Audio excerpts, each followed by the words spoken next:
ay tumayo sa pagbibigay galang sa Ebanghelyo ng Kaligtasan. Dadalhin natin maral ating beloved ordained preacher, beloved Brother Fred Ignacio.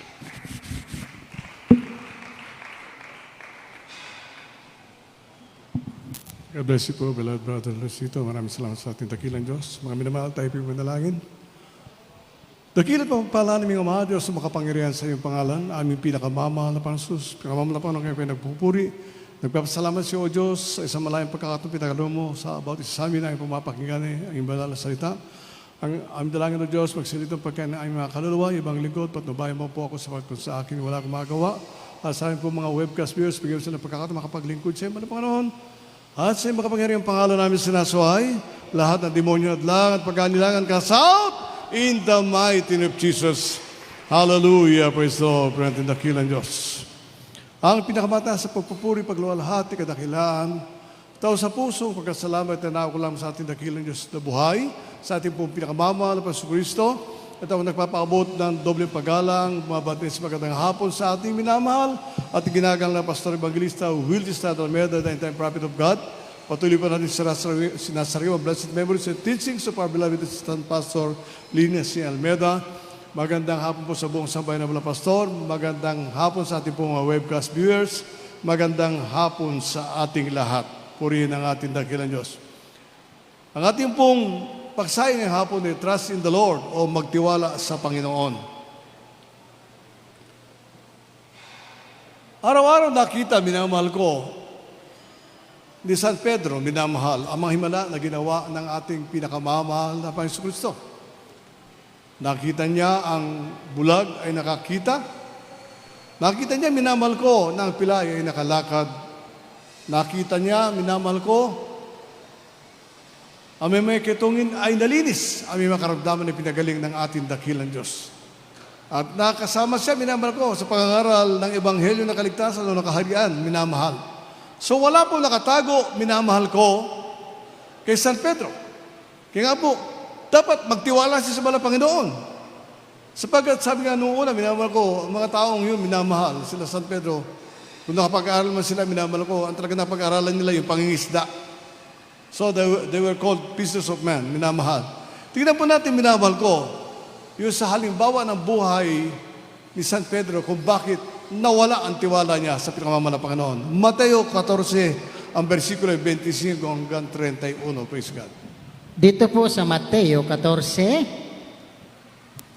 at versikulo 25 hanggang 31, ganito po ang pagkasulat.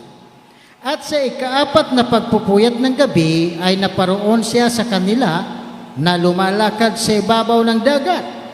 At nang makita siya ng mga alagad na lumalakad sa ibabaw ng dagat, ay naglumihanan sila na nagsasabi, multo! At sila ay nagsisigaw dahil sa takot. Datapwat pagdakay, nagsalita sa kanila si Jesus na sinasabi, laksan ninyo ang inyong loob. Ako nga, huwag kayong matakot. At sumagot sa kanya si Pedro at nagsabi, Panginoon, kung ikaw nga ay papariyan mo ako sa iyo sa ibabaw ng tubig. At sinabi niya, halika. At lumunsad si Pedro sa daong at lumakad sa ibabaw ng tubig upang pumaroon kay Jesus. 30. Datapwat pagkakita niyang malakas ang hangin, ay natakot siya. At nang siya'y malulubog, ay sumigaw na nagsasabi, Panginoon, iligtas mo ako. At pagdakay, iniunat ni Jesus ang kanyang kamay at hinawakan siya. At sa kanya'y sinabi, ikaw nakakaunti ang pananampalataya. Bakit ka nag-alinlangan? Amen. So, ikaw na kulang sa pananampalataya, bakit ka nag-anilangan? Yung pong katanungan, minamahal ko, sa mga Kristiyano, minamahal. Hindi ba dapat prayerful ka? Hindi ba dapat daig mo ang kaaway? Hindi ba dapat alam mo ang salita ng ating dakilang Diyos? Ngunit katulad kay Pedro, unti-unti siyang lumubog. Nung makita niyo, minamahal ko, yung malakas na hangin at malaking alon, minamahal. Naligtas lamang siya, minamahal ko, nung iunat ng ating Panginoon Kristo, minamahal ang kanyang kamay. at sinabi sa kanya, "O ikaw, nakakaunti ang pananampalataya. Sa ating kapanahunan, papayag ka ba na mismong ang iyong kapwa Kristiyano magsasabi, wala kang pananampalataya? Hindi ba dapat ipaglaban mo?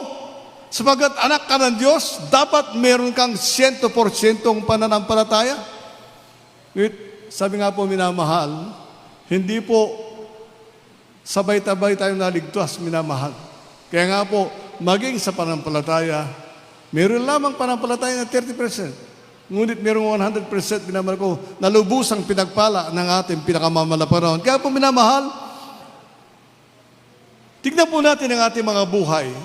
Lagi mong gawing halimbawa ang iyong sarili pag sinasabing yung Kristiyano. Sapagkat tandaan po natin, minamahal, may mga Kristiyano, minamahal ko, na pag napagwikaan ng kasama, umaamin, umaako, nakikipag-compromise, minamahal, sa kapwa dating mananampalataya. Kaya tandaan po natin, minamahal, sabi nga po, sa gawain ng ating dakilang Diyos, may mga aso na paikot-ikot lang at nangangamoy, nang aamoy ng kanyang mabobola, minamahal. Tandaan po natin, minamahal mga kapatid, maging matatag tayo sa pananampalataya, huwag po natin masalig yung ating kaisipan sa atin pong, sabi nga po, habag, minamahal. Huwag tayo makinig, ganun pala sila.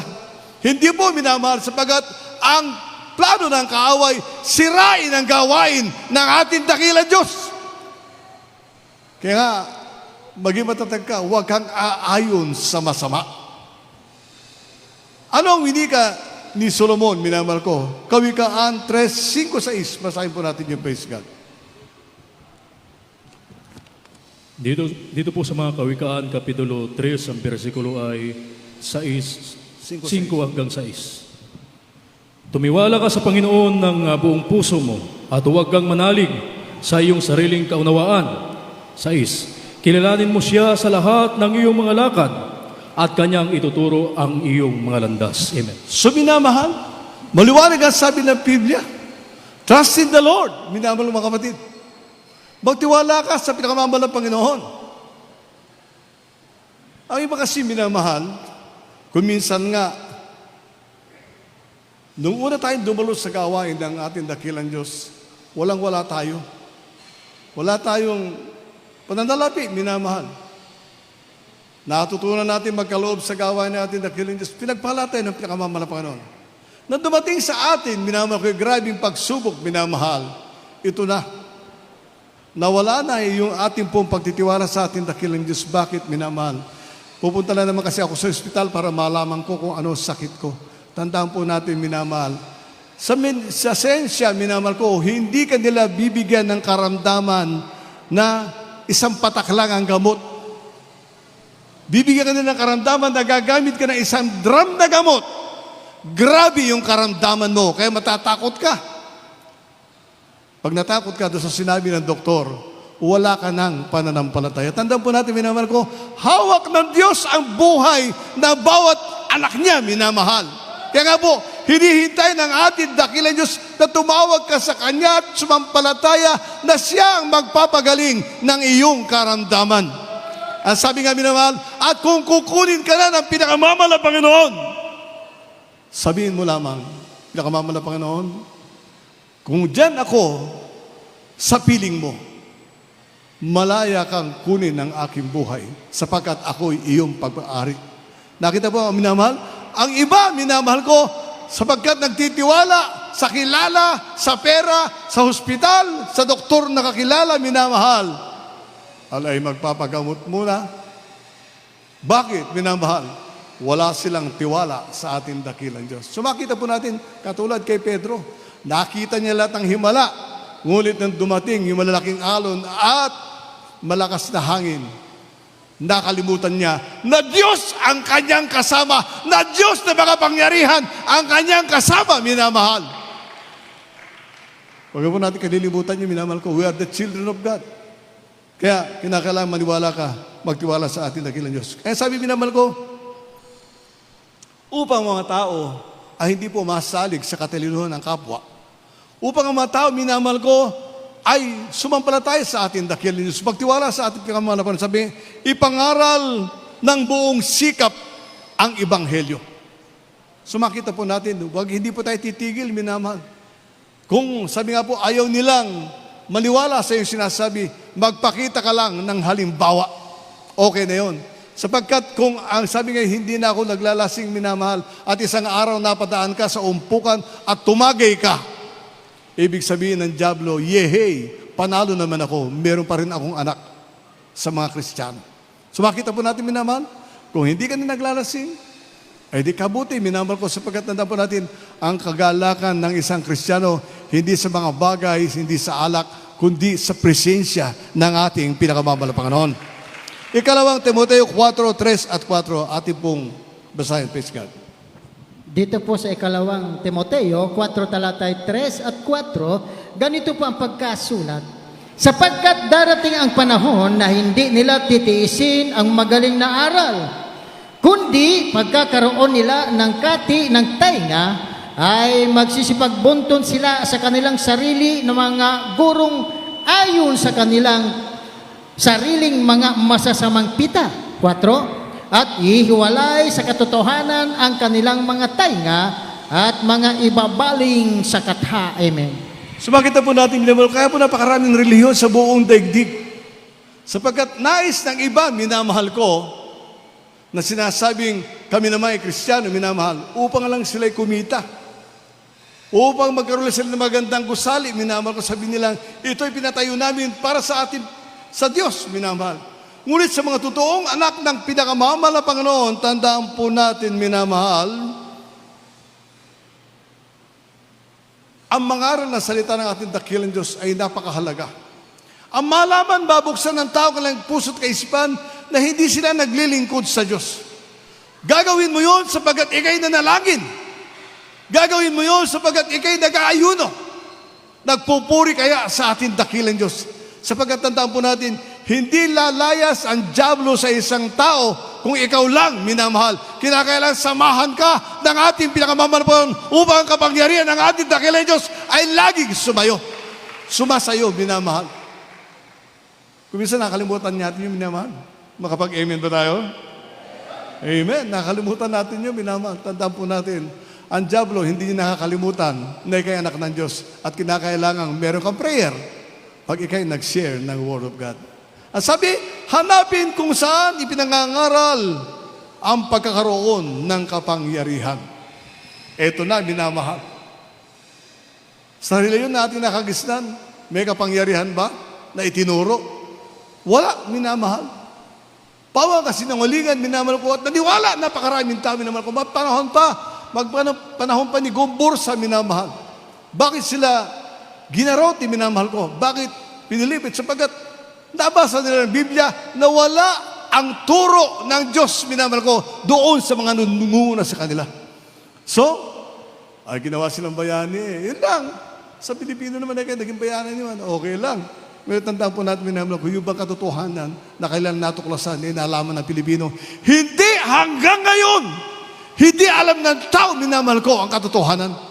Kaya nga po, sa atin na nagtitiwala sa atin dakilang Diyos, magmula sa ating minamahal, ginagalang na Pastor Evangelista Will Estrada Almena, minamahal, ginagalang na Assistant Pastor Linus Almeda, the beloved children, nagtiwala sila lubusan sa ating dakilang Diyos at nakita natin, minamahal, maging tayo man ay pinagpala ng ating dakilang Diyos sapagkat tayo ay nagtiwala sa ating pinakamamahal na Panginoon. Kaya hanapin kung saan ipinangaral. Sa akin po mga webcast viewers, hanapin kung saan ipinangaral yung may magkakaroon ka ng kapangyarihan. Sapagkat, sabi nga po minamahal ko, hindi kapangyarihan yung magkaroon ko ng maraming pera.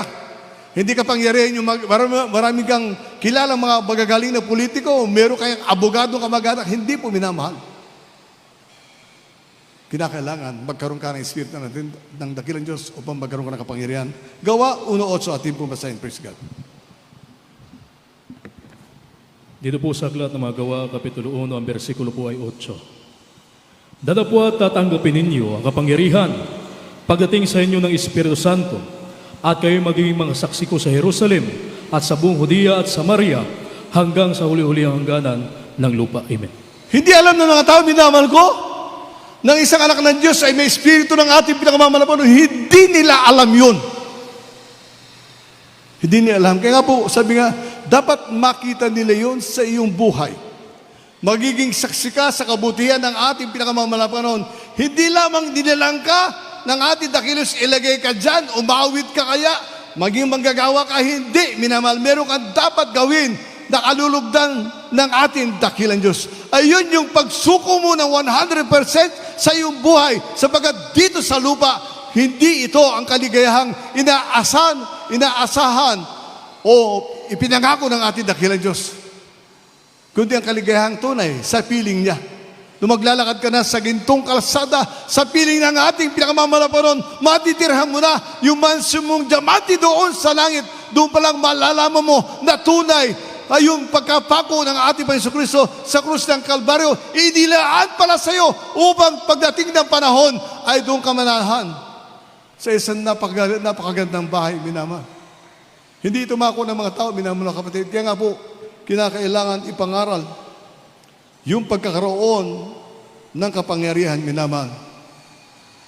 Kaya nga po, sa Panginoon Jesus nagbumula ang kasaganaan ng lahat ng bagay. So makita po natin, minamahal. Kinakita mo sa reliyon, ano ginamit nila? Yung mga santo-santo, si Maria, Santo Niño. Bakit? Ayaw kasi ng demonyo na ang mga tao, minamo ko'y sumagana. Sabi nga po, pati yung pagbibigay natin, sinasabi nila, mali yun. Sapagkat ang Diyos naman ay mayaman. Kaya, kung ano lang madukot ko sa bulsa, yun lang ibibigay ko. Hindi po, minamahal. Sa Biblia po natin binabasa yun, may sukatan upang ikay pagpalain ng ating dakilang Diyos. Hindi tayo nabubuhay, minamahal ko. Sabi nga po, if you give, you shall receive. Tandaan po natin yung minamahal. Sasabihin ng mga tao, walang espiritu ng dakilang Diyos, maniwala ka dyan, naghahanap po maniwala ka. Panahon pa ni Jose Rizal, naghahanap buhay na sila hanggang ngayon. Magkano pera nila, minamahal? Yun ang inuutang ng Pilipinas sa World Bank. Nakita po natin, minamahal? May suot silang may kabanalan, ngunit puro burak ang laman ng kanilang kaisipan at puso. Tandaan po natin yun. Kaya nga, sa atin, minamahal ko, nung araw, nagmamano pa tayo. Sabi ng isang matanda, ba't ka magmamano sa apo kong pare? Apo ko yun, dapat siya magmano sa akin. Iba na kasi kayong lolo. Kasi mas mataas na yung katungkulan ng apo mo. Ganon. Ganon ba? Makita natin pagkakamali, minamahal. Kaya sabi nga po, ang tao, magmula pa noong panahon, minamahal ko. Sabi natin, panahon ni Rizal, nagkamali na ang tao, minamahal. Kaya nga po, hindi sila nagtiwala sa Diyos. Nagtiwala sila sa World Bank, sa IMF. Wala silang tiwala. Pagdating sa biyaya, na ang Diyos ay may ari lahat ng narito sa lupa. So, Juan 15:5, basahin po natin, praise God. Dito po sa Juan 15, talatay 5, ganito rin po ang pagkasulat. Ako ang puno ng ubas, kayo ang mga sanga. Ang nananatili sa akin at ako'y sa kanya ay siyang magbubunga ng marami. Sapagkat kung kayo'y hiwalay sa akin, ay wala kayong magagawa. Amen. Makita po natin, minamahal, kung kayo hiwalay sa akin, wala kayong magagawa. Ano ang ginagawa ng Pilipinas? Umutang ng bilyon sa World Bank. Ay meron na doon sila tinatawagan Diyos, minamahal ko, pero ang Diyos nila, minamahal ko, nagpumapayag na pautangin sila. Ganun po, minamahal. Kaya nga po, ang tao, ang sabi sa Biblia, sumpain ang taong tumitiwala sa kanyang kapwa-tao o sa kanyang sarili. Tapos na tayo minamahal ko doon sa Diyos, ang Diyos ang nagbibigay lahat ng biyaya. Tandaan po natin, itaga natin sa bato, minamahal ko. Pag hindi ka humiwalay sa ating dakilang Diyos, hindi rin hihiwalay ang pinakamamala, Panginoon, sa iyo. So, minamahal, tingnan po natin sa ating kapanahunan. Meron tayong sinusunod na protocol, minamahal. Meron tayong sinusunod na ito'y galing sa ating gobyerno. Na pag hindi mo sinunod, pwede ka nilang pagmultahin, pwede ka nilang ikulong, minamahal. Ayon sa kanilang gusto, minamahal. Mas mainam yung ikay susunod, katulad din sa isang Kristiyano, minamahal. Mahirap mag-ayuno, bakit hindi?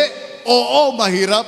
Ngunit ginagawa mo ito, hindi para sa iyong sarili, kundi para sa kaligtasan ng iba, kaligtasan ng iyong loved ones, at upang maging matibay ka sa iyong pananampalataya. Ganon din, minamahal. Pag nagtiwala ka sa iyong sarili, hindi naman ako tatablan yan. Ang sabi nga, Isaiah 54, versikulo 17, hindi po yung ganun, minamahal. Sa atin, Kristiyano ka naturingan, dapat ikaw ay tagasunod ng protocol. Kung hindi sila sumusunod, bahala sila. Ngunit ikaw na anak ng Diyos, magtiwala ka doon sa sinabi. Sundin mo sapagkat yun ay dapat, minamahal. Sapat, may mga tao minamahal po na pagkatigas-tigas talaga ang ulo. Ayaw gawin yun, minamahal. Kaya nga po, sumunod po tayo, minamahal. Gawin natin yung tama. Magpakita din ng mga halimbawa kung ayaw ng mga tao, minamahal ko, tayo na nakaunawa ng katotohanan, sumampalataya sa ating dakilang Diyos. Magtiwala tayo sa ating pinakamamalaparon sapagkat ang utos ng Diyos, tamang-tama para sa atin. Palakpakan po natin ang ating dakilang Diyos. Kaya nga po sabi minamahal, magtiwala sa lahat. Nabasa rin, Jeremias 17:5, basahin po natin, praise God. Jeremiah 17, verse 5. Matapit na tayo magtapos. Dito po sa aklat ng Jeremias, Kapitulo 17, ang bersikulo po ay 5. Ganito ang sabi ng Panginoon, sumpain ng tao na tumidiwala sa tao at ginagawang laman ang kanyang bisig at ang puso niya, puso ay humiwalay sa Panginoon. Amen. Maging sa ating pamumuhay, minamahal. Magtiwala tayo sa ating pinakamamalapan. Yung sinasabi, balingkod, huwag mo akong titignan ang tingin mo sa akin. May dala kang withdrawal slip at magwi-withdraw ka sa akin. Hindi po, minamahal. Hindi ka kalulugdan ng ating dakilang Diyos. Kung nabubuhay ka, hanggang ngayon, ipinapakita lang ng Diyos, minamahal ko, na siya'y mahabagin at hinihintay niya na magbago ka. Tandaan po natin yung minamahal. Huwag tayong aasa sa kapwa-tao, minamahal ko. Umasa tayo sa ating dakilang Diyos sapagkat ang Diyos nagpapala ng sagana.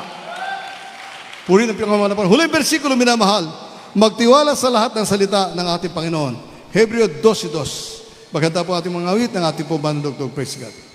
Sa mga Hebreo 12, talatay 2, ganito po ang pagkasulat. Namasdan natin si Jesus na gumawa at sumakdal ng ating pananampalataya, na siya dahil sa kagalakang inilagay sa harap niya ay nagtiis ng krus na niwalang halaga ang kahiyan at umupo sa kanan ng luklukan ng Diyos. Amen. Sumakita po natin, minamahal. Ang pagkakupako pala ng ating Panginoon Kristo ay may napakalaking biyaya sa atin. Inako niya ang ating makasalanan sa krus ng Kalbaryo. Kita natin, minamahal. Kung sasabihin kong ikaw, minamahal na kapatid, ay magpapako sa krus para makasiguro ka na pupunta ka sa langit, isang tiyak na bagay, sa susunod na Biyernes, wala nang dadalo. Ipapako pala ako eh. Ikaw, kapatid, gagamitan ka ng pakong D5 na kinakalawang pa noong 1917 pa ginawa. Palagay ko, kasi magra-rapture ng Sabado, palagay ko, hindi ka na nadalo ng Biyernes. Bakit? Abay, ayaw mamapako ng pakong di kalawang eh. Ngunit inako ng ating dakilang Diyos. Kaya nga po sabi, magtiwala sa Panginoon. Sapagkat lahat ng ginawa ng Diyos para sa atin ay pawang ikabubuti ng mga anak ng Diyos. Kung naitutuwid ka man sa salita ng ating pinakamamalaparon, dapat lamang sapagkat nais ng ating dakilang Diyos na madala ka sa langit. Huwag natin sasabihin, minamahal, kaya ko yan, alam ko yan. Tandaan po natin, minamahal ko, yung nagsasabi na alam ko yan, kalimitan, walang alam. Siya ang nasusunod. Ngunit pag ikay anak ng Diyos, tandaan mo kapatid, ang Diyos ang dapat masunod. Kaya magtiwala ka sa ating pinakamamalapanan. Tayo po'y umawit, minamahal ko. Awitan natin ating dakilang Diyos, minamahal. Puri ng pinakamamalapanan.